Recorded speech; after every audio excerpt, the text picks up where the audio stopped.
என் பேர் சிவகாமி. நான் பேராலிம்பிக் சர்வதேச விளையாட்டு வீராங்கனை.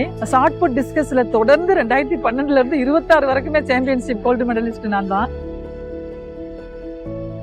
மொத்தம் மாவட்டத்தில இருந்து சர்வதேச அளவு வரைக்குமே 120 மெடல்ஸ் நான் வின் பண்ணியிருக்கிறேன்.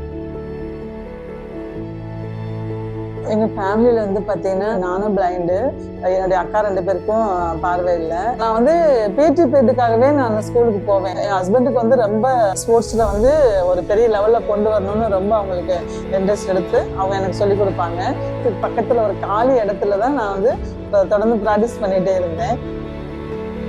2018 இருந்தே தொடர்ந்து மனு கொடுத்துட்டே இருந்தேன். எப்படியாவது நமக்கு ஒரு வேலை கிடைச்சிடாதா, ஏஜும் ஆயிட்டே இருக்குது அப்படின்னு நினைச்சிட்டு ஒரு கட்டத்துல ரொம்ப நான் சோர்ந்து போயிட்டேன். இவ்வளவு நம்ம அச்சீவ்மெண்ட் பண்ணி கூட நமக்கு ஒண்ணுமே நடக்கலையேன்னு சொல்லிட்டு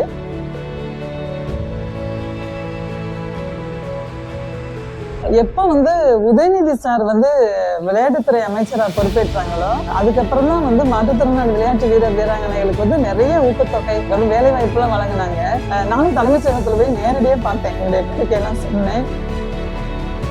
தமிழ்நாட்டுல எஸ்டிஏடில பேராலிம்பிக் கோச்சா அந்த கோட்டு போடுறப்ப இருந்த சந்தோஷம் இருக்கு பாத்தீங்களா.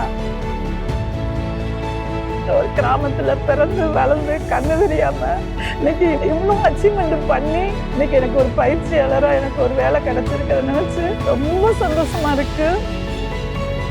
கடைக்கு போகணும்னா கூட நான் ஸ்டிக் யூஸ் பண்ணிட்டு போவேன். கண்ணு தெரியாதா அப்படின்னு கேட்கறப்ப எனக்கு ரொம்ப மனசு கஷ்டமா இருக்கும். இப்போ நான் வெளியில போகும்போது என்னோட ஸ்டிக்கு அவங்களுக்கு கண்ணுக்கு தெரியல, நான் வின் பண்ண மெடல்ஸ், நான் சாதிச்சது இதுதான் அவங்களுக்கு கண்ணுக்கு தெரியுதுறப்ப எனக்கு ரொம்ப சந்தோஷமா இருக்குது.